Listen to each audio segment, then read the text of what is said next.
Attention, polémique à venir. Le ministre de l'Éducation nationale, Pap Ndiaye, souhaite s'attaquer aux discriminations de genre à l'école. Une commission a été lancée, des consultations sont en cours, des décisions devraient être annoncées d'ici octobre. L'objectif, c'est de sensibiliser les élèves aux clichés sexistes, mais aussi de jouer sur la formation des enseignants. C'est un dossier politiquement brûlant pour 3 raisons. D'abord, parce qu'il y a toujours des gens qui vous diront que ça n'est pas l'urgence, que l'urgence à l'école, c'est le niveau des élèves, c'est le manque de bras des professeurs, c'est la revalorisation des enseignants et qu'on a toute chose à faire que de discuter des clichés hommes-femmes.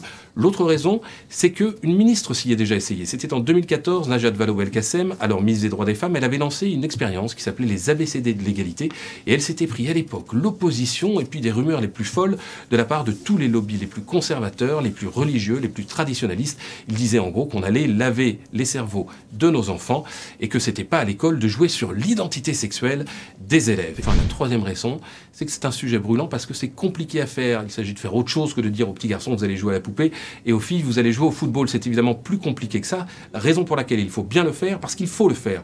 Pourquoi ? Parce que l'égalité femmes-hommes, c'est un sujet éminemment républicain et que même si on ne peut pas tout faire porter à l'école, elle a une responsabilité particulière si elle ne veut pas que les petites filles comme les petits garçons soient assignés à étudier telle ou telle matière ou à se préparer à tel ou tel métier.